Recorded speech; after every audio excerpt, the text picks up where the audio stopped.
What up? This is Robert Horry. Horry, three-pointer.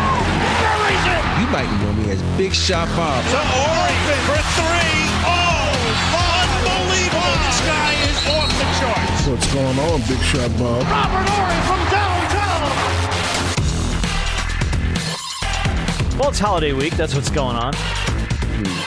Rob's putting up Christmas decorations. Getting them out of the garage. Getting out of the garage is the same damn thing as putting them up because it's the next step. It's the next step. It is the Big Shot Bob podcast. That, of course, is seven-time NBA champion Robert Horry with B-Dog Brandon Harper. I'm Rob Jenners. We've done 238 of these jokers. Show we call the Big Shot Bob podcast. And So, are you putting up your Christmas decorations, or are you one of the? No, you have the guy coming to the house to do it. No, they do them on the outside. We do it on the inside. Okay, well, that's what I meant. Yeah. I ain't getting on no fucking roof putting no lights up. Oh, see, that was me last week. No, that was me last week. I had one day off of work and I spent 6 hours on a ladder putting stuff up on the side of the house. So yeah, that was me last week. Mm-mm. Yeah, I'm that guy. And plus, Candace, we like, you ain't do that shit right. Do it again. Oh no, no, we're not redoing anything. No. And I've told my wife that once it's up, this is what we got. This is what we're doing. So yeah, that's I spent a good 6 hours in the yard doing that the other day.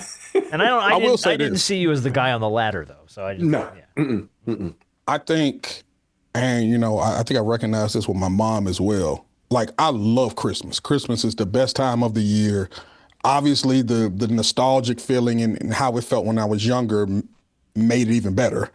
But as much as I love Christmas, the decorations and things start to dwindle as the years go on because you don't want to. You go from having grown up with the big real tree to then growing up with the big fake tree to then my mom puts a little tree on top of the counter and says the kids can just put their little gifts underneath the.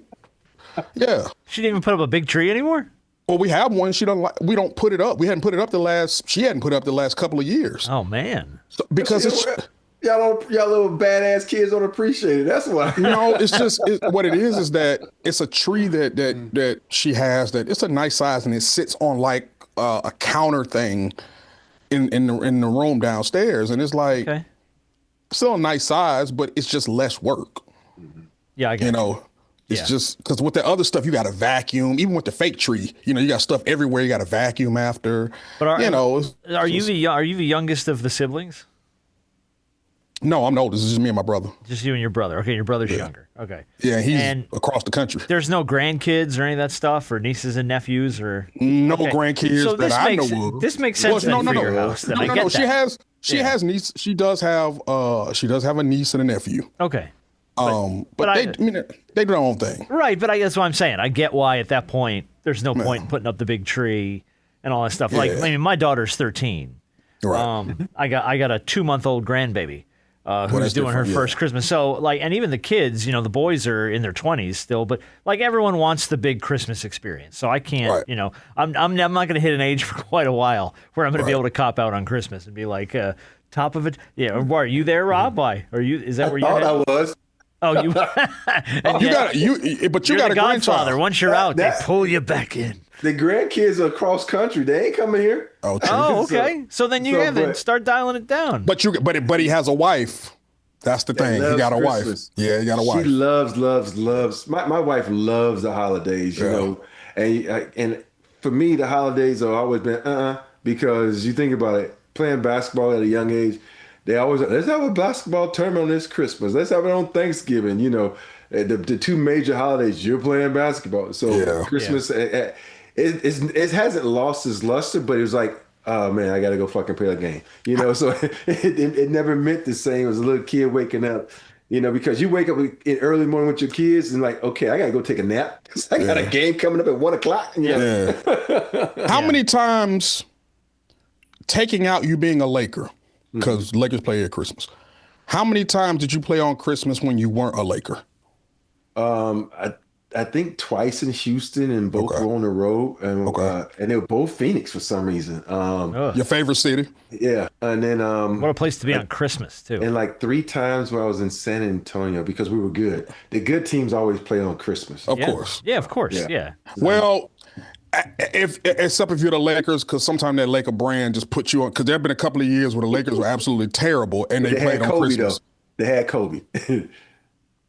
That's true. I'm trying to figure out, was there a time where they didn't have Kobe and they still played on Christmas? No, it wasn't. No. Okay. You're right. Yeah. You're right. Once Kobe stepped down, it was like, all right, until we get LeBron, this thing's on. You're right. We're putting it in place. Yeah. Mm-hmm. All right. Well, a lot of holiday. Yeah. Usually for me, it's like Thanksgiving weekend was always the decorating weekend. So we got it done last weekend just so it was early. But the same thing. Like my wife loves Christmas. Same thing as Candace. Yeah. So I have a feeling that this shit. Christmas nonsense that we do every year and the 20 crates of stuff, it's never going to get any less. You know what I mean? She don't know this yet, but I'm gonna start a tradition though. So you got the Christmas tree up. You know, put it up while everybody, right before Thanksgiving, everybody take an ornament and you put it on a tree where you want it to be. That way all the ornaments get put on the tree quicker. Done. You pick an ornament. And see, my daughter loves to decorate the tree. So I'm just like, all I got to do is put the damn thing up. And then it's like, you guys go nuts. But I did convince Candace, once we moved into this house to get a fake tree, though. Oh, yeah, we do. We have the same thing. We have two fake trees. Forever she wanted a real tree. And I'm like, yeah, you want a real tree because you ain't carrying this bug in and out of the house.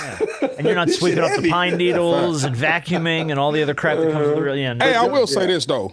I will say this. Nothing beats the smell and says more, hey, this is Christmas time than the smell of that pine tree. And nothing beats the fire that breaks out when you don't water the tree enough and it goes up in flames. That's why we buy the cones and we sit them on the mantle and on the coffee table so you can get that smell. Yeah, there's the shortcut. We'll do that. Absolutely. The shortcut.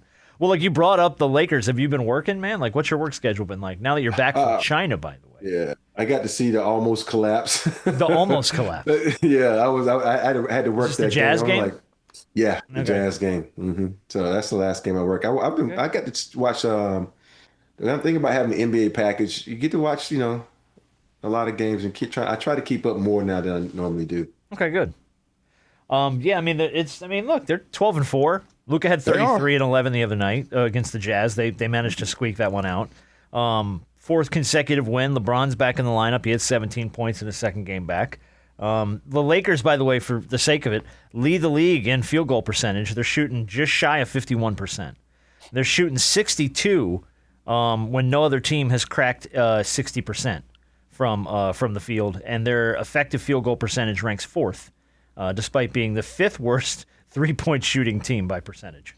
So they can't hit threes, but they can shoot well from the field, man. DeAndre Ayton, it's all because of him. He won't get the credit. Right. But if you look at his games, he's been 10 for 11, 10 for 12. Like he's shooting like 63% from the field or something ridiculous. So now that he's going to be out, we don't know how long. Yeah. That shit going to fall now because they don't have that presence on the inside, man. And people hate on DeAndre so much, but he's been averaging 20 and 10. Each time. When they use him, he's going to get you 20. When they don't use him, he might well go sit his ass next to JJ. But this is what I said when they signed him. I said, he's 26 years old. Obviously, he's been very underwhelming in the places that he's been. You're getting him for cheap. What is it, $7-8 million? Mm-hmm. Cheap, $7-8 million. Well, hey, the numbers that we see these days, that's cheap for a 26-year-old. I got us smack dab in the middle of his prime. Mm-hmm. I said, and he's playing with a guy like Luka, who's the perfect person to play with when it comes to being a lob threat, but he's also a guy that can put the ball on the floor and go get his own shot and has post moves. If he is 19 and 10, 20 and 10, there's no telling where this Lakers team can go. And they're sitting right there, number 2 in the West, 12 and 4. Now, like you said, I don't know how long he's going to be out. I think, what is it? He has a knee contusion. Was it a sprained knee or something like that? Yeah. I mean, and for big men, Rob, you know this, the knees, when you're that tall, the knees are tricky. They hurt. Yeah. They don't work so well. Yeah. And so with him being a 7-footer, you just don't know. You don't know how that's going to, affect him long term or how long he's going to be out. But I got to tip my hat to the Lakers. Sometimes I'm the pessimism in me with them is just waiting on the first domino to fall for it all to come crashing down. But they look good right now, and it's a long season. But it is. The way up to Christmas right now, they look good. Yeah, and I feel like going into when you start to hit that holiday break, this is kind of where you want to be. I mean, you want to be better than 500, of course, but you want to be leaning more in the direction of, ripping off 4 in a row or having a streak where you're pulling off 4 or 5 at a clip, as opposed to the win one, lose one, and then you end up somewhere in fair to Midland 500 range, like half the teams in the league right now, unless you're like the Pacers or the Wizards. I think the Wizards have only won 1 game this year, if I'm not mistaken. Yeah. So it's like, but DeAndre Ayton being out is gonna hurt. That's gonna hurt. It is, but LeBron's back in the lineup, so let's see if they manage to distribute that workload a little bit around and see what they do. He'll pick it up a bit. He's gonna have to. He's gonna have to. But you mentioned, by the way, that the Lakers are right there, number 2. Actually, I think they're number 3 right now. Nuggets won last night, so they're 13. Yeah, them and Denver keep swapping positions. Them and Denver right there, man. Right there, like 13, last year. 12, 4. Yep, same thing. Both of them sit behind what are the damn near unbeatable Oklahoma City Thunder, who've only dropped 1 game this season. The winners of 9 straight. They're at 17-1. Shea's played in all 18 of those games, 9 of which he's recorded 30-plus points in 30 minutes or less. The record of anyone to do that in a season is 11 for Giannis. Giannis did that 11 times, 30-plus points in 30 minutes or less. Shea's done it in 9 of his first 18 games this season. Half the games he's played in. So the Thunder are just they're ridiculous. And then it's the Rockets there at 11-4. Spurs are 11-5. The Suns, by the way. That's the shocker. Yeah, Phoenix at 11-7. And I'm surprised, but you know what the spark plug for the Suns has been? Dillon Brooks. Freaking Dillon Brooks. In the 11 games he's played so far, he's averaging 21.4, a career high. And he's shooting 45.5% from the field. Despite playing lesser minutes than he played last season, the Suns are 8-3 when he plays. They're 3-3 when he's out. So that's an unconventional spark plug for me, because he's never a guy we've really spoken highly of outside of his bullshit and his antics on the floor. Well, that's his brand. But he's found a little niche for himself there in Phoenix. He's playing like he played when he was coming out of college and he first got in the league. I think, when I watched him in Houston, it's like his whole mental was totally different. It's like, Ime came in and, well, you got to be a fucking hard, you got to call people bitches, and you got to be, all this kind of stuff. And Dillon Brooks kind of took on that persona, like, yo, I got to be the fucking villain. He always thought he was the villain, especially when he was in Memphis. But I watched him. It was like he was so busy trying to be a tough guy in Houston instead of playing basketball that it took away from his game. Now he's out in Phoenix. Phoenix is a laid-back organization. They said, let's just go out and hoop. And I think that's what he's doing now. He's just hooping. And I think the persona about him is about to change, because when he first came in the league, I said, okay, he's a scrappy dude. He can get buckets. And all of a sudden he said, I want to be like Draymond Green. And everything started changing for him. But so, I'm happy for him. I'm not happy for the Suns, but I'm happy for him. You cannot celebrate any wins in Phoenix, can you? No, and that's the thing. I think you're right. Like there was a point where I think it became all about the whole Dylan the villain bullshit, and it was like, man, who cares? Just play ball. You know what I mean? Like you don't have to build a brand around yourself by trying to be the bad guy. And for some reason, he wrapped himself all up in that. So I think now you go to Phoenix and you're on a team that has no expectations. So many of those pieces were gone that around the Phoenix teams that were successful over the last several years. Obviously, you still have Book, doing what he does there. But I don't think the Phoenix Suns had much in the way of expectations. So it feels like they're just kind of, to your point, just playing loose. Yeah. Just getting out there and balling and not really worrying about what people have to say about him. And to his credit, Dillon Brooks has fallen in very nicely in that flow. So, But that's what happens during the NBA season. You have these teams where, obviously during the preseason and before season, we have our predictions. We leave certain teams for dead, sometimes rightfully so. And then they turn around and surprise you because they're playing with house money and there are no real expectations. No one ever thought anything about Phoenix. We know Devin Booker's out there. We know Jalen Green is out there because of the. Has he been playing though? Jalen Green's been out, right? He's been out. I believe so. I don't think he's been playing. Yeah. So there's not much to discuss with Phoenix outside of when is the next time they're gonna offer Devin Booker a contract extension, because he's been getting all the money. That's always the story, right? He probably has made over $500 million in his career just from the Phoenix Suns alone. I promise you. Out of the 4 guys we just named, can you name like 3 more players on that team? Oh, hell no. No, shit, no. Not at all. Not in any way. In no way. I can name 1. I know I can name 2. Name 2. Okay, go ahead. I'm trying to remember. The guy from Duke, Allen? Oh, Grayson Allen. Grayson Allen and O'Neal, I think. Some O'Neal. Oh, Royce O'Neal. Yeah, Royce. He's married. He's married to the actress. What actress? She played in Everybody Hates Chris, that TV show, light-skinned girl. Okay. Yeah. I'm looking up Devin Booker's career earnings.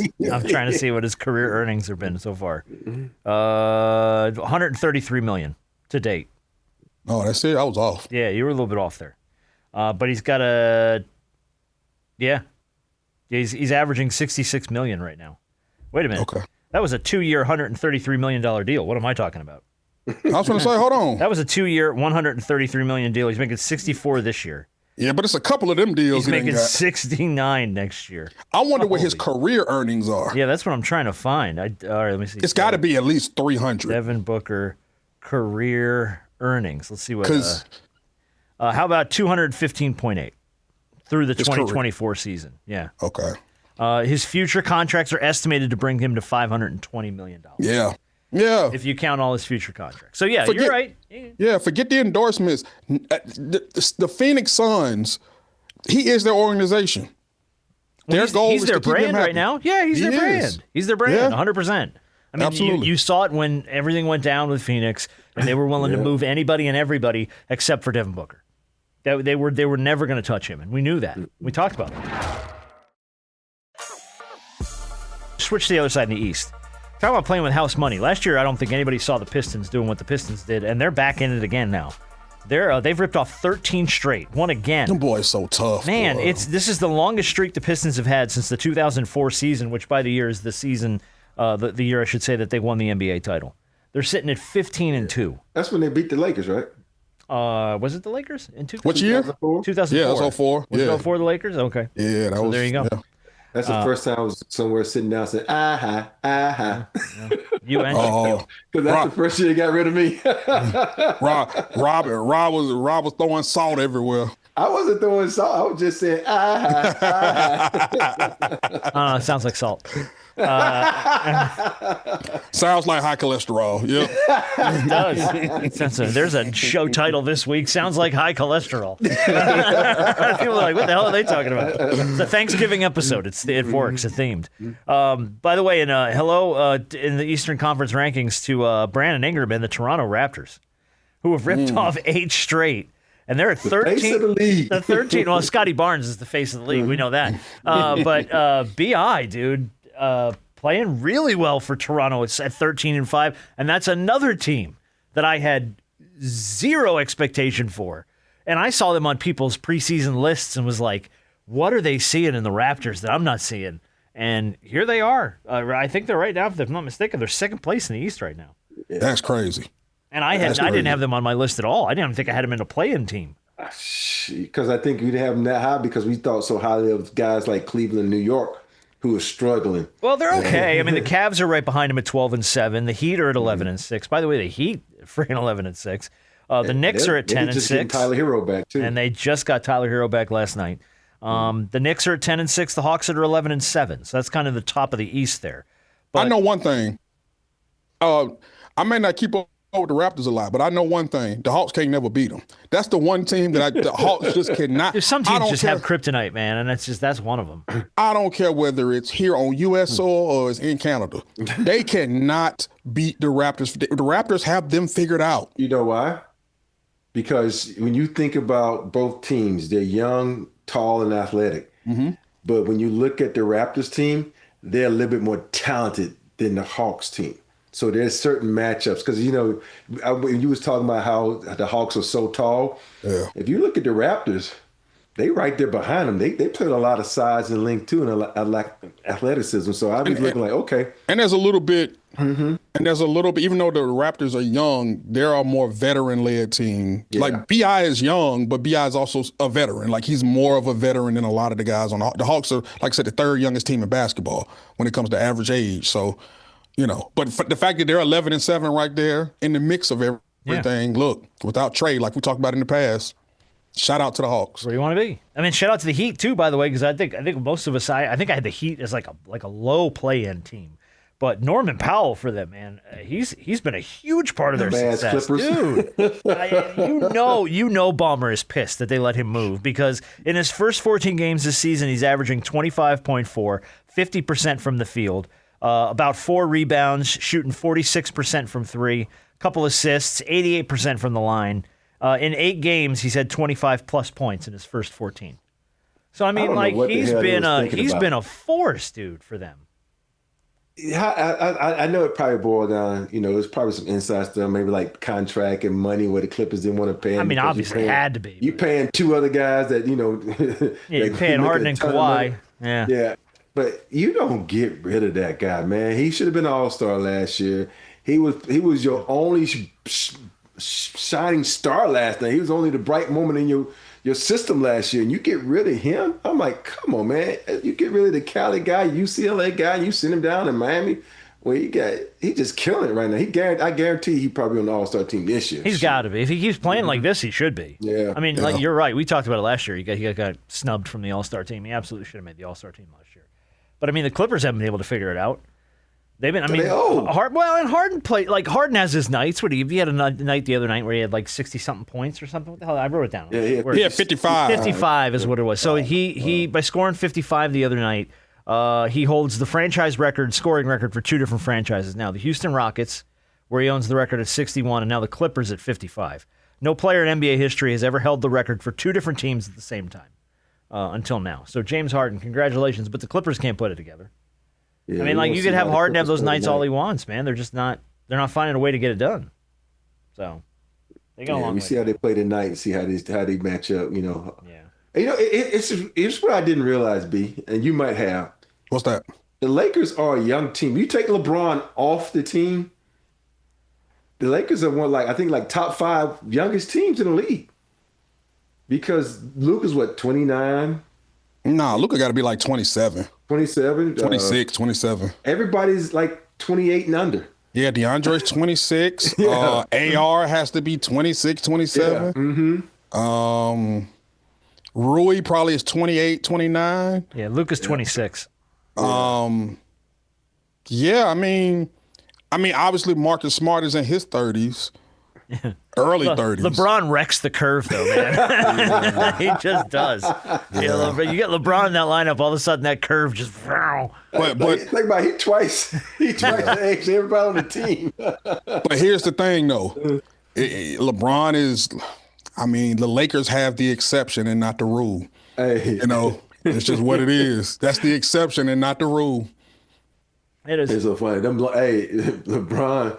He's up in age, but he had them baby lungs the other night in Utah. That mother was so tired one time. He just walked right off the court and sat down. He was like, get me, and sat down. I'm like, oh no, we got to get the guy in the game. Let me sit down. I'll let y'all worry about that. He ain't played a lot this season yet. You know what I mean? He needs some time. He's been in street clothes for a minute. Hey man, the mountains up there. Yeah. Mountains ain't no joke. That thin air ain't no joke. I think sometimes people don't talk about the altitude in Utah, but sometimes that shit would jump on your back too. You think about Denver, but yeah. Well, I mean, look, while we're on the Clippers, he did officially announce it, and we knew it was going to happen though. But Chris Paul's calling it a career. He made that official. Hell of a career, dude. He's going to finish his career 20,000 points, 12,000 assists, and 6,000 rebounds. Like, what a number. Just to say, to put your stamp on what you did as a career with that kind of a number. And he's been a steady player, a very in control player for his entire career.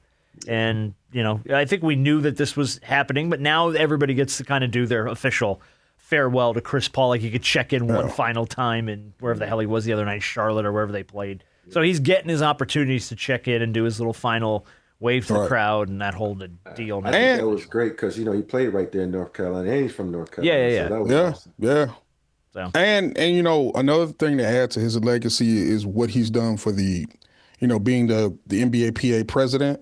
I think it was the president of the NBA PA, and ushering in or helping to usher in a lot of these, bigger contracts and the players getting a bigger piece of the pie when it comes to the split. I've always saluted for the longest time the NBA PA and what they've been able to do for the players all around the league when it comes to contracts, when it comes to guaranteed money.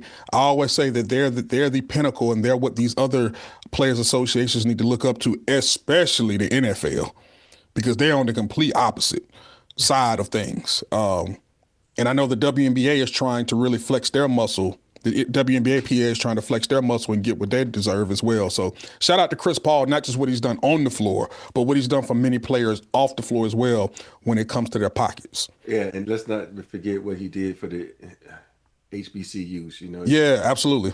Yeah, and the funny part about, even though he went to Wake Forest. Yeah, Wake Forest, yep. He graduated from Winston-Salem. So it's like, so thank you, Chris Paul, for what you've done for the NBA. And I'm just, I just hate that he didn't win a championship, because there are certain guys you say, okay, I agree with them. I wish you'd have won a championship, so yeah. If he'd have been with Kobe and Bynum, he might have. Here's the thing, people, I know people always bring that up. And of course they are, because they overruled the trade. Yeah, it's like if they do that trade, they never get. I shouldn't say that. I don't think they get Paul Gasol, because then you got to think about this. It's the money. Chris Paul made a lot of money. Kobe made a lot of money, and so you couldn't put that piece with that. And people can say what they want to say. Without him, they don't win. The Lakers don't win that championship. Yeah, but here's the thing. Mm-hmm. The part, and you're right, but Paul Gasol was already there. That trade, the reported trade that was supposed to go down was like a 3-team. No, he wasn't there. Yeah, I didn't think he was there. No, he was there already. He was there. Because Paul Gasol got there in 07. Yeah, that trade was after 07. All right. Well, yeah, because the reported trade, if I'm not mistaken, was wanted in 07. He wasn't there yet. No, they wanted in 08, 09. Okay. I thought he got there in 08, and that's Chris Paul trade was at 07. Well, I don't know. Who cares? But the proposed trade was like a 3-team trade with like the Lakers, Houston, and the Pelicans. Pau Gasol was on the Lakers when the 3-team trade would have sent Chris Paul to the Lakers in 2011. Yeah. He was already on the roster. Because it was going to send Lamar Odom. Lamar Odom was part of that trade. Pau Gasol was part of that trade. Oh, see? You might go back to my point. But he was there. So, yeah. But they had already, there, but yeah. They had already won their back-to-back titles, Yeah, because that was 2011, because they won in 8, 9, and 10. Yeah. And Dwight got there in 2012, and you know how that experiment worked. And that didn't worked. go well. Don't blame Dwight. You had to blame the other little short dude that I've checked into the Bulls and the coach. Hobbly Steve Nash. He never touched the floor, and the coach didn't know how to coach bigs. You talking about Mike D'Antoni? Yeah, he was trying to run a fucking guard system with 3 elite bigs. I'm like, what the fuck are you doing, dude? Right. Well, we know you're such a big fan of Mike D'Antoni's offense. So I wonder what he's doing these days. Counting his money. Well, I think there's a lot of coaches doing that, especially college coaches. I don't know where. Don't get me wrong. I love D'Antoni's offense, but he didn't know how to coach bigs. He had Amari Stoudemire, who's not a traditional big. He's so athletic and so gifted. You had Sean Marion at the forward, so it's like he didn't really know how to coach. He had Paul Gasol and Dwight Howard trying to fill the lanes and go to the outside and shoot threes. I'm like, what are you doing? It says his most recent role was a coaching advisor for the New Orleans Pelicans. So there you go. Yeah. Well, shows the shining example of how to run a great offense in New Orleans. Hey, Rob, never mind. All right. Well, look, we got a couple other things to get to. I want to mention that we have some of the best Thanksgiving audio of the week from UConn head coach Dan Hurley, who this will crack you up. We will get to our football picks, and we will play a Thanksgiving-themed edition of Black Crime or White Crime. There we go. All of these crimes, Thanksgiving crimes. You just got to tell Crimes me. don't stop on holidays. Hell no, they don't. If anything, they get stranger, which makes the game that much more fun. I do want to bring up the Ja versus Clay thing from the other night, just because Ja got, and this was after the Grizzlies beat the Mavericks 102-96. Ja decides, and he wasn't in the game that night, but just decides he wasn't going to get chippy with Klay Thompson and start calling him a bum and all this stuff after the game was over. Klay kind of took some exception to the way that game was being played. He felt like he was getting some cheap shots, and Ja decided he was going to pipe up from the bench. And then we've got Klay after the game with some words for Ja Morant. And then with Ja, he's a funny guy. He has a lot to say all the time, especially for a guy who rarely takes accountability. But you know what? That's for another day.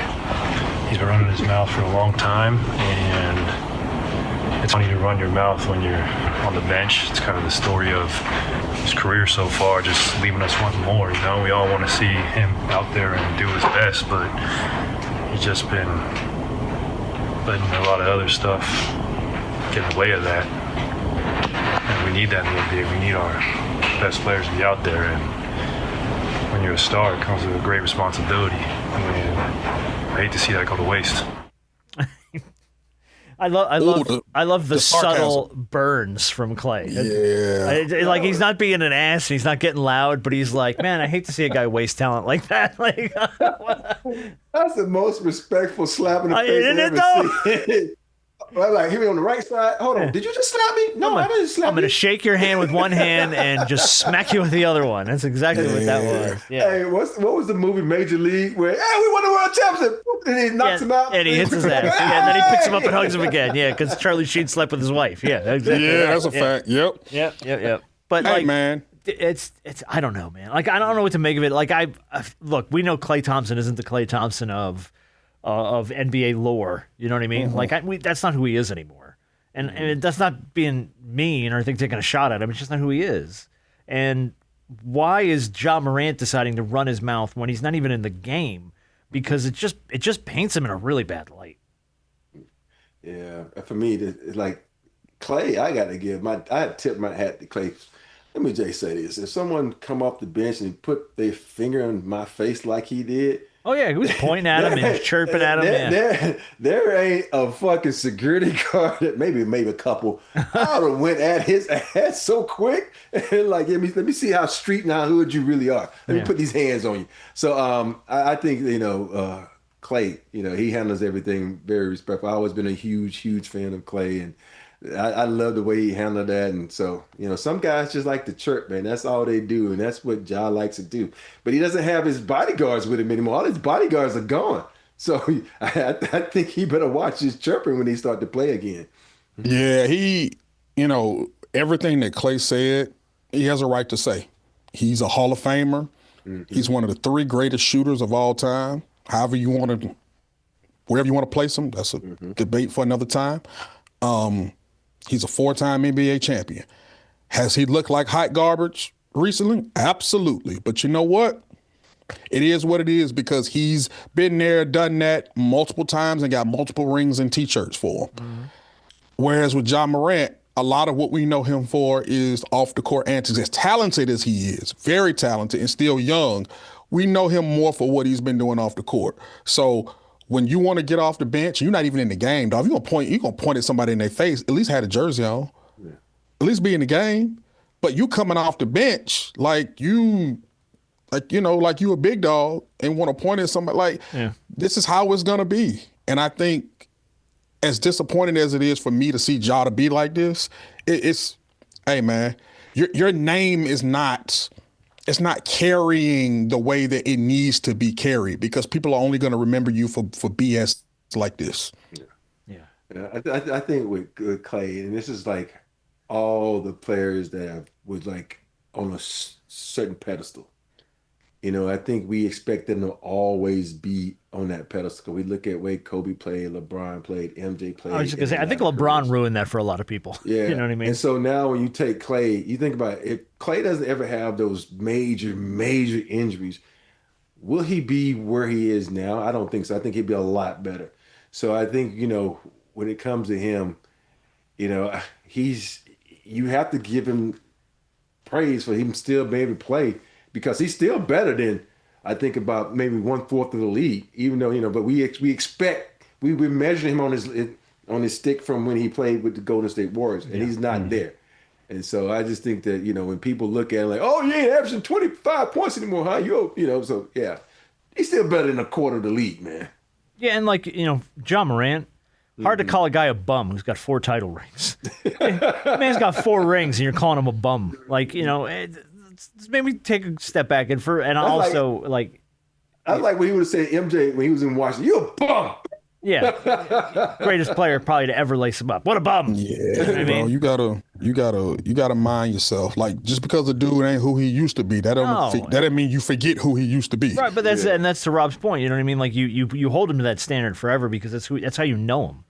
It's when you say Klay Thompson, you're like, oh, Splash Brothers. Like, it's the first thing that comes to your mind. So it's kind of it's just the standard you're held to. It's not necessarily fair. But for John Morant, like you're in reputation rebuild mode here, dude. Yeah. Like, you should have a little bit more respect for the guys you play with. Like, you are trying to get back into the good graces of the league, and shit like this ain't gonna get you there, man. Yeah. So how many points did Klay score off like 3 or 4 dribbles that time? Like 60-something points. Yeah, no, dude, he's had nights. Yeah, he's had them, but it seemed like so long ago, but that is true. I just don't get it though. That just boggles. And I'll say this to close it out. I don't have an issue with guys being competitive and talking.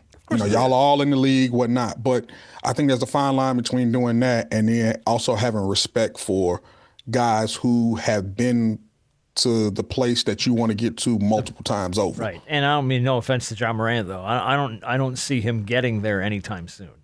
Not in the setup he's in right now. So yeah, not when the coach don't like you, and your teammates. Yeah, I mean, like your coach can't stand you. God knows what kind of dynamic he's got in the locker room. But I mean, dude, just I don't know, man. Why? And like you said, Harp, don't do it in the street clothes. You want to get in a guy's face and start chirping, man? At least make sure you got some shorts on. Hey, man, put the jersey on, put the shorts on, and lace them up, dog. Come on now. All right. Quick update on Chauncey, just to bring it up, just because it's an update on the story. I figured we'd just mention it. He pleaded not guilty to wire fraud, conspiracy, and money laundering, and this was on Tuesday at a federal courthouse. The Trailblazers head coach has been accused of the face card scheme to lure players into illegal poker games. If convicted, the charges carry a minimum punishment of 20 years in prison, and a judge ordered him to be set at $5 million bail. So Chauncey's got some problems. That's all I'm going to say there. We'll move on. He should be able to place that bail, shouldn't he? He put his house in Colorado up. His wife and daughter had to sign it over to him. Yeah. Got it. Yeah, I hate that for him, though, man. Like, just, but what are you doing? I mean, you did. You say you hate it for a guy, but it's like, dude, you did this to yourself. Like, what are you doing, man? Keep it clean. You got a friggin' NBA head coaching job. You're not scraping by here. So, all right, let's do the Thanksgiving audio of the week. My favorite audio of the week. Dan Hurley, head coach of UConn. Talking about Thanksgiving, they have a game Friday in Madison Square Garden. Not 100% sure who they're playing. My guess would be St. John's, because that's who else plays in the Garden. But they were talking about Thanksgiving and how he's telling his team to do Thanksgiving on Wednesday this year for one obvious reason. Have a great Thanksgiving to everyone out there. We're going to celebrate our Thanksgiving on Wednesday as a team. We're going to eat what's in the turkey, Bobby? No. What makes people sleepy? Tryptophan. So we're not going to eat the fucking tryptophan on Thursday and be sluggish as shit on Friday. So we're going to eat the tryptophan, the turkey and everything on Wednesday, so that all the tryptophan is out of our system by the time we get to MSG. Here we go. Here we go. I love that in a post-game press conference being covered by the media, we're not going to eat the fucking tryptophan. What's the shit in the turkey to make you sleepy? What's this stuff, Bobby? What is it? What's in the turkey, Bobby? He turns to the guy on the side. Bobby, what's in the turkey? I love when a coach talks to somebody off screen for no reason whatsoever. Nobody knows what the hell's going on. That man look, as successful as he's been at UConn, winning a couple of tournament championships, he be going through it over there. He be going through it over there. He is a range of emotions as a person, man. And he's like, he can be calm and funny sometimes, and then sometimes he looks like he wants to tear somebody's head off. Man. He runs like there's no middle ground for him.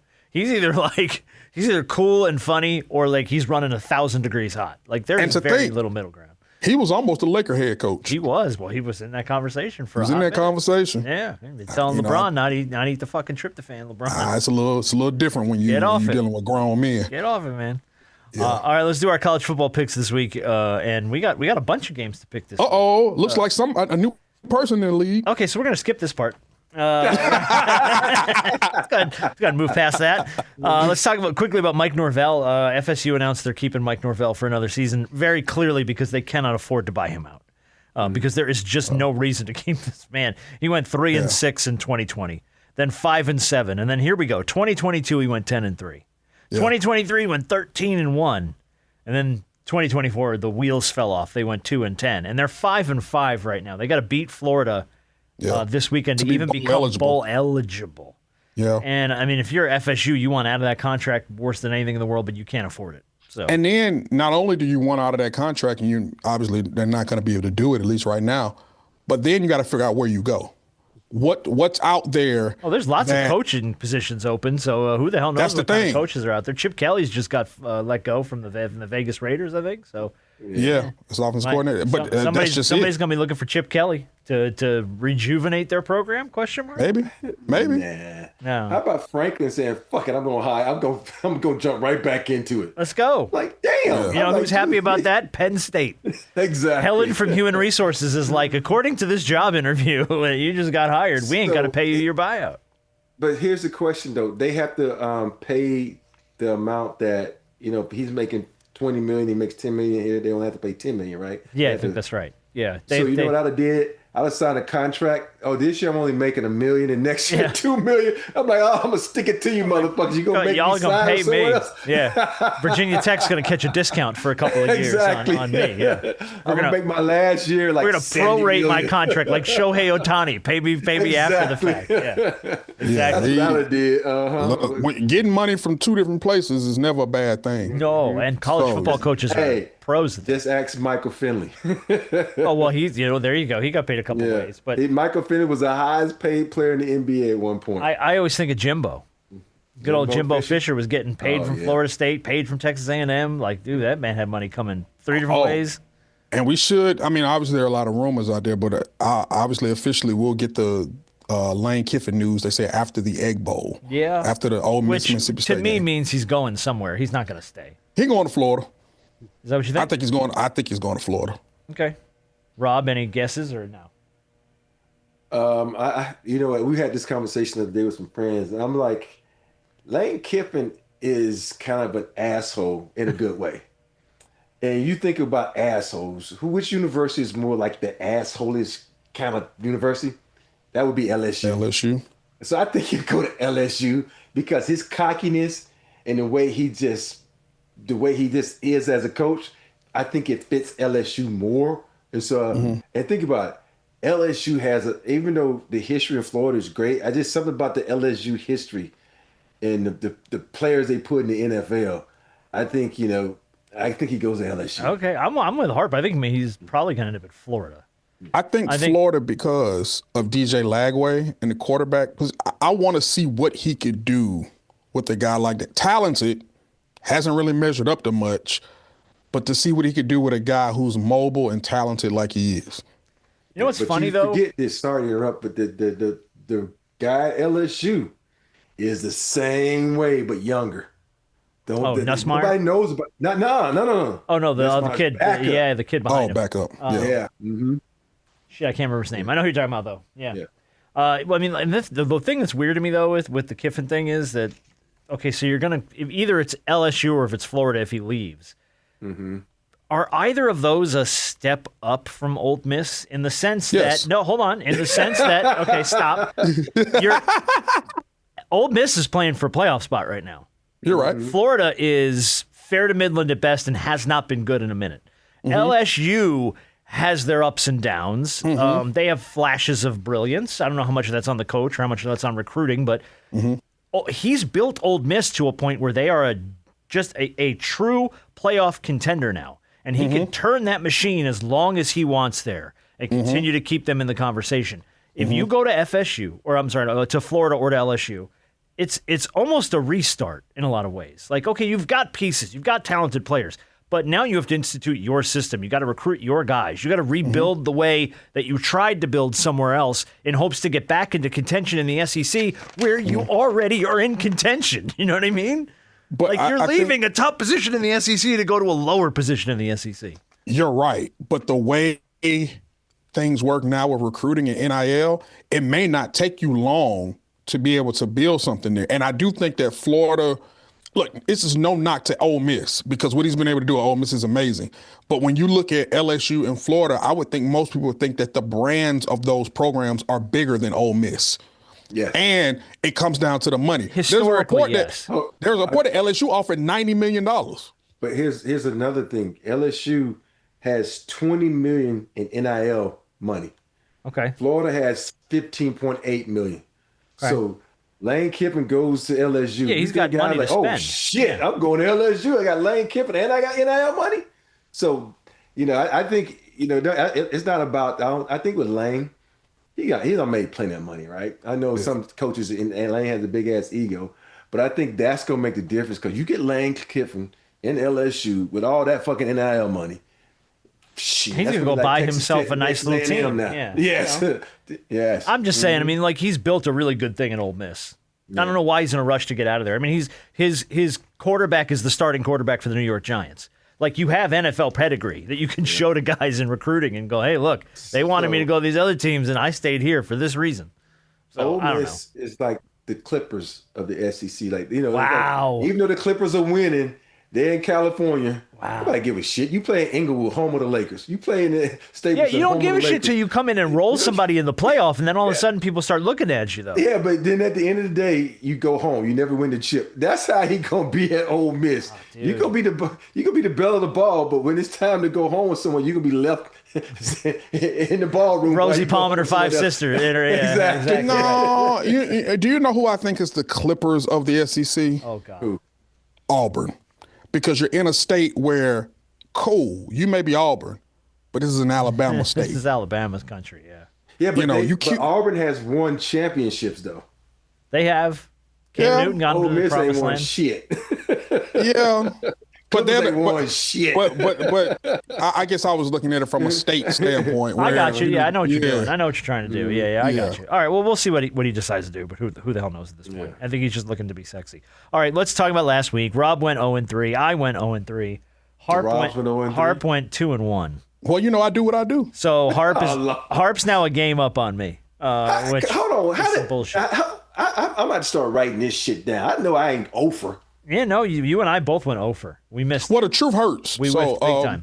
I almost went back and started pulling the audio because it's comical how confident we are in our picks, and they are just so far off.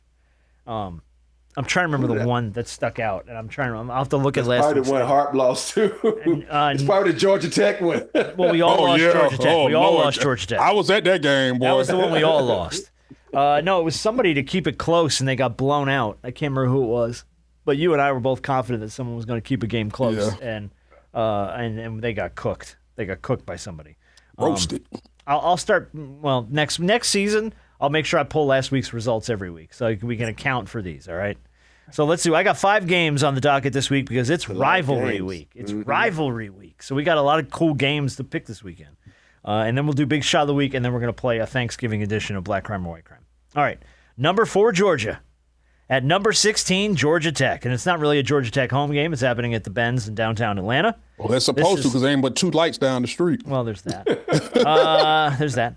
This is Friday at 3:30 on ABC. Current line, Georgia's laying 14.5. That's a lot of points. That's a lot of points. Who would like to go first? I'll go first. Okay. My intention is to be in attendance at this game as well. After we get done with our tailgate, I'm gonna take Georgia in the 14, and I'm gonna tell you why. I think what I saw versus Pitt, there are a lot more things that I think Georgia Tech has to fix in a short amount of time than Georgia. Georgia's rolling, and I know this is an in-state rivalry, but my lord, it's this game. Rough. Listen, this game last year went to 8 overtimes. It did. Okay, it was not even supposed to be close. So you always got to count Tech to pull something out of their rear end against Georgia. But you're still going Georgia. I'm on. Is it 12 and a half? It's 14 and a half. 14. Actually, that line has moved. I checked it this morning. It's now 14. It went to 14 and a hook? Yep, 14 and a hook Oh, for the Lord. Dogs. So I'm going to go. You know what? I'm going to go Tech, not to win, but I'm going to go Tech to cover that 2 touchdowns. Like, I mean, and again, now here's the problem, right? Tech's defense has been porous the last few weeks. I mean, Boston College took them to the ropes, and Boston College has won a game this year. So their defense has been just on fire. Not good. Dumpster fire. But I still think that they're not going to roll over for the Dogs. I think they're going to put up a fight. So I'm going to pick Tech. I'm gonna take, and I hate saying this because I really do want Tech to put up a fight. And I want this to be a really, really good game. But I just think the way Georgia's rolling, I'm gonna take Georgia in the 14. I'm taking Tech. I just think Georgia got smacked in the mouth last week. They're gonna come out with I think they were looking. Hold on, who got smacked in the mouth? Tech. Tech. Oh, I was gonna say. I think Tech was looking past Pitt and looking at this game. I don't know why they would do that. Yeah, they were losing 28-0 at one point. Yeah, I saw that. So when I turned the TV on, I started to text you guys like, "What the fuck going on?" Oh, I did the same thing. I sat down and I was like, "Oh, it's probably about almost the end of the first quarter. I haven't put the game on yet. It was 21-0." And then I went downstairs and came back up like 14, 20. What the fuck happened? I'm like, is there something wrong with my TV? But yeah, I'm taking Georgia Tech. I just think they're gonna come out and show a little backbone and put up a good fight. It's a good rivalry game. Yeah, it's a good rivalry game. All right, let's do the next one. Number 3, Texas A&M at number 17, Texas. Friday night, 7:30 on ABC. A&M is laying 2.5 points. Another great rivalry game. Cameron wanted me to go to this game with him. Oh, you should have. I can't sit up in the stands while you root for Texas A&M. I'm like, I can't believe you even root for Texas. This is all he went there, right? Yeah. So I watching Texas A&M, man. That quarterback should be talked about for being the Heisman. He's just started being talked about it. So I still don't have any faith in Texas. So I'm taking A&M in this game. And it's plus it's only 2.5. They win by a field goal. So basically, you saying that Texas? Yeah, I'm taking Texas A&M.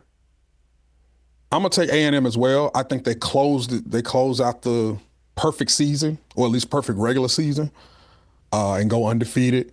I don't think with the scare they had versus South Carolina and coming back from 30 points down to win that game. That's the scare that they needed to straighten this thing out. And I don't think they're gonna let Texas stand in their way from a perfect regular season. I'm gonna take A&M. I'm gonna go hook 'em horns. I'm going Texas. I have this irking feeling, and I've had it all season, and it didn't happen during South Carolina, but I thought South Carolina was going to be it. The A&M letdown game exists. It is in the ether of the universe, and it hasn't shown up yet this season. Should have been South Carolina. Texas showed up and boat raced a couple people this year that I thought they were going to get blown out by. So I have this irking feeling that Texas is going to come out swinging hard to try and make some kind of a playoff case, even though they're probably not going to have a shot. But I don't know, man. I feel like the A&M letdown game exists, and I feel like Rob, that's just gas. Don't worry about it. Oh, okay. The rankings come out tonight. It'll release at some point. The rankings come out on Tuesday and Wednesday. They come out they come out tonight, and then they'll do the final rankings next Sunday after the conference championship games. Yeah. So I think this is our last regular season rankings tonight. Because after that, and then they go, because then we'll go final weekend, conference titles, and then get the final rankings. All right, let's go. Number 1, Ohio State, unbeaten. At number 18, Michigan. Of course, the Ohio State-Michigan game. It's noon on Fox. Ohio State's laying 9.5. I think Ohio State has lost, 4 straight to Michigan? I think that is correct. And this game is at the Big House? It is at the Big House. And what's the line? The line is 9.5. That's the gas. There it is. There's the gas. Yeah, boy, that made my stomach hurt. Yeah. They got a little rumbly in my tummy, boy. I'm gonna take Ohio State to win, but it ain't gonna be the 9.5. Oh, so you're taking Michigan to cover? Okay. Yeah, it might be a field goal. Okay. Maybe 5. Okay. But not 9. Definitely not 9 in the hook. And this is a game I was like, damn. The part of me wants Michigan to win, because, that shows you all that the highest paid team in college football. But I'm going to take was Texas Tech. No, Texas Tech is like third. Texas A&M is second, Texas Tech is third. Ohio State, I think Ohio State's win by 10. I'm taking Ohio State, even though it hurts my heart to say it. And I know it's hard for people to win in the big house, but I'm going with Ohio State. Look, Ryan Day's coming off a national championship. He's never beaten Michigan. I think Ryan Day wants to come out and just destroy Michigan. So I think he's going to throw everything in his bag at Michigan in the big house, and I think Ohio State's going to win big. I think they're going to kill Michigan. That's my guess. All right, two more. Number 14, Vanderbilt, at number 20, Tennessee. 3:30 on ESPN. Vanderbilt trying the same thing, making any case they can to get into the playoff. No, their time is over. Tennessee's laying 2.5. Well, I don't know. Depending upon how some of these games shake out this weekend. Yeah. Tennessee's laying 2.5 at home. Vandy's coming in as a dog. Give me Tennessee because Vanderbilt can't win on the road. Give me Tennessee. You going Tennessee too? Mm-hmm. I'm going to go Diego Pavia's mom, and I'm riding with Vanderbilt. She was... Hey, I wish I could edit that riding Diego mom because you said no. We're not going to edit. No. I do that to you. You don't do that to me. That's not how this works. That's not how this show works. You don't turn my own weapons against me. That's not how that works. All right, last game. We have to pick it. Number 10, Alabama at Auburn, the Iron Bowl, 7:30 on ABC Saturday night. Bama laying 6.5, just shy of a touchdown. At Auburn, the game's in Jordan-Hare. Rob, this should be the one that give you gas. Mm-hmm. I'm going to go last on this one. Okay, I'll go first if you want. Go ahead. I think Alabama's going to destroy Auburn. I think Alabama's going to win by 20. I'm going Bama all day. Alabama really, really needs this game. They really to keep need it. Anything alive.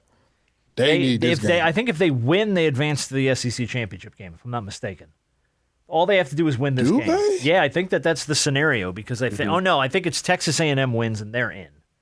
Alabama needs a win, and they need Georgia to lose. They need either it's a Georgia loss or it's somebody else. Done with SEC though. No, Georgia can still get in. Georgia can get in. I'll pull the scenarios real quick. Go ahead. Yeah, because Georgia. Make your picks. I'll tell you what the scenario. I'm gonna take. I'm gonna take Alabama just barely. I'll take them by 6 because I think. The way that they lost to Oklahoma at home, if it's not now, it's not going to be ever. Kalen DeBoer has an opportunity to do something that not a lot of people thought he was able to do coming into this season, and that's get his team not only potentially to the SEC championship, but get his team in the playoff. So do it. Rob? I'm just saying this, DeBoer, your job is on the line. This game right here puts your job on the line. Not because it's getting the playoffs, because this is an Auburn team that fucking sucks. If you don't go up in Jordan-Hare and beat this team, you might as well not get back on that bus because you better start finding a job because you will not be at Bama because you've done this 2 years in a row where you had a chance to get in the playoffs and you have a fucking hiccup. I'm telling you, I know people saying, well, we got to give him time to get his system in. You got the fucking talent. Just use it. And stop trying to run the damn ball. Your team can't, you don't have a run scheme this year. They're getting dinged in the playoff for that, though, is that Alabama doesn't run the ball well. Yeah, but no, they can't. It was like if the only one they called a dude called Hill, Herschel Walker. I love Jam Miller, but Jam falls backwards. Hill falls forward and gets about 2 or 3 yards. I know that's your guy, but sometimes you got to go with the better guy, and that is Hill. So, DeBoer, I'm going to take you to win this game by a touchdown. But impress me. Win it by 2. And this is coming from a man whose mural is in the basketball auditorium. So you better listen to him now. Yeah, he's got his picture on the wall. All right, here's there are 4 teams in the mix for the SEC championship game. The 2 that control their destiny. Texas A&M makes the title game if they beat if the Aggies beat Texas. So if all you got to do is beat Texas, they're in. Alabama controls their own destiny. If they beat Auburn, they're in. So it's going to be Alabama and A&M if they win. Ole Miss can reach the title game if they beat Mississippi State and Texas A&M loses and Alabama loses. So Ole Miss ain't getting in. Ole Miss ain't getting in. Georgia reaches the SEC title game if they obviously, their game against Georgia Tech is somewhat meaningless. But if Auburn beats Alabama or if Texas beats A&M, if one of those two things happens, then Georgia goes in. So they're to Auburn play and either Texas Alabama or Texas A&M. So interesting. If Alabama wins and A&M wins, that's the SEC championship game. They're in. Georgia gets in if one of those two lose. Here's my thing, and I guess I'm wondering why it seems like Alabama has the easier path when Georgia only has one loss. Their loss is Alabama has two. I get it, but Alabama has one two. loss in conference. Yeah, they only have one conference loss. Oh yeah, in conference, true. Yeah. They got one. I forgot the Florida State game a long time ago. But that continues to look like a terrible loss. A terrible loss. At the longer the season goes. Games, this bad loss. They lost by 2 touchdowns to a 5-5 FSU team that in all rights should have fired their coach. So yeah, that's a bad loss, dude. That's an ugly. All right, well, we'll see how it shakes out. I love rivalry in college football. Me too. So much fun. And then next week we'll get to pick our conference championship winners. So we'll see how we do. All right, let's do a quick big shot of the week and then black crime or white crime. Here we go. Big shot of the week is going to go to a gentleman named Reginald Betts. Here's why. Reginald was imprisoned for 17 years in Virginia. Spent most of that 17 years in solitary confinement, which is crazy. Damn. But his whole perspective on life changed when someone gave him a book because he started reading. And then he spent a lot of his time reading. And then he gets out of jail and decides he's going to college. He gets released from prison. He went full speed ahead. He got a bachelor's degree and then a law degree from Yale. And then he founded an organization called Freedom Reads, which is a nonprofit organization that provides libraries and books to prisoners and prisons around the country. Since 2020, when he started this, he's installed more than 550 libraries in prisons around the country and provided more than 275,000 books and counting to prisoners to further their education behind bars. So a guy who was in was in a bad situation, but turned it into a great situation when he got out. The name of the organization is Freedom Reads that he founded. So big shot of the week to Reginald Betts because that's pretty freaking awesome. I think a decade in prison and most of that in solitary confinement. Yeah. And for you to still have not be crazy because, think about it. If you by yourself, solitary is not fun, man. And you're in jail for 10 years anyway. Just think about when you was a little kid and you went to your room with all this shit and you was still pissed off going crazy and everything to do. Forget it, man. But big ups to him. He's giving back, paying it forward. Incredible. That's great. Love it. Yeah. Helping other people behind bars. The turning a catastrophic thing into an amazing thing. Obviously, you never know what jail and prison can do for somebody. It's rehabilitated a lot of people and given them a new perspective and a second chance on life, amongst so many other people who may not have been given that opportunity or is going another way. So shout out to him for allowing that to mold him into what it's molded him into and allowed him to really pick up on a lot of knowledge that gave him a second chance at life. Yeah, and I don't want to breeze past the fact that he got his law degree from Yale. Yale. That is... Holy shit. Talk about a high bar. You didn't just get your law degree, you got it from Yale. And think about Yale. I was looking at this list just the other day where the hardest schools to get into, and Yale is in the top 15. You thought of course. Mm-hmm. Harvard is number 1, but Stanford was number 2. And it's just, think about this. It's just to get in Yale is one of the top, and all the colleges we have in America, and he got into Yale. So big ups. There you go. All right, let's do what everybody's been waiting for. Black crime or white crime, Thanksgiving edition. So here's how this is going to work. I have a story for you that happened on or around Thanksgiving. It's just simply your job to tell me if the perpetrator was African American or Caucasian. So here we go. Story number 1. A grocery store employee in Macon, Georgia, tried to steal 7 frozen turkeys by stuffing them under his shirt and claiming he had, quote, an aggressive third trimester situation. Security obviously confronted him and stopped him as he tried to waddle out sideways like a crab. So he's stuffing 7 turkeys into his shirt and trying to steal them. Black guy, white guy. 7, huh? White guy. 7 turkeys. Waddled out. I'm going to say white guy. Everybody goes white guy. And everybody is 100% wrong. That was Darnell Wiggins. Darnell, you should have gave me the Darnell name. Black, first name only. No. First name You basis. can't give the name. First name basis. You know what? I get you. All I right. get it. Well, that was the story. All right. Story number 2. A man robbed a Colorado bank wearing a full turkey costume, including the clunky shoe covers to cover his feet. The costume slowed him down so much that during his escape, he was outrun by a woman pushing a stroller with 2 toddlers in it, who was also fleeing.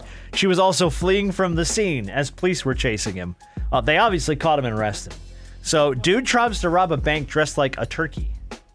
Black guy, white guy. That's white guy. That's white. I mean, everybody really quick to the trigger on this one. And everybody's 100% correct. That's Toby Malloran, a white Hey, man. the fact that he got outran by a woman with a stroller, that lets you know he was white. Wow. That has hate around the holidays, man. I don't like it. He went there. I didn't. I don't like it. All right, story number 3. A man was arrested for throwing a full pumpkin pie at his brother after the brother ate, quote, the priority leftovers, which apparently were ranked in their home. When police arrived to break up the fight, the brother's defense was, he started with the mac and cheese. That's the crown jewel. So, dude gets arrested for assaulting his brother with food. Black guy, white guy.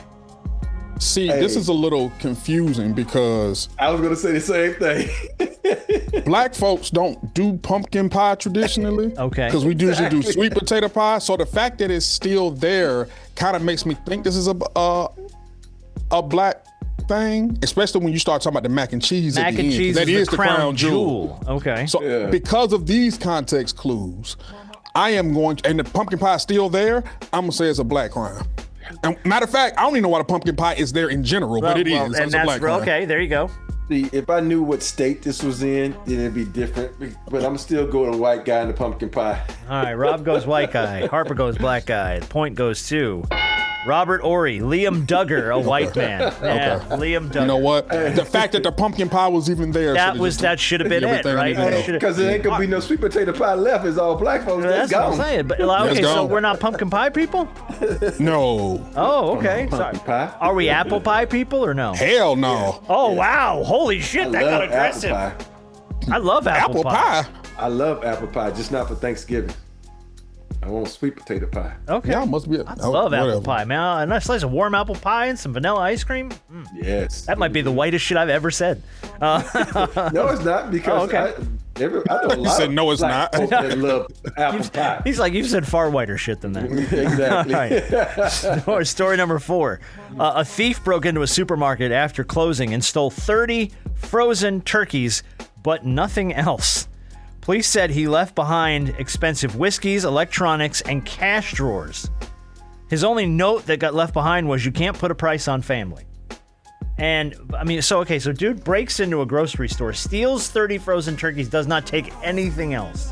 According to security camera footage and the eventual arrest. Black man or white man? White man.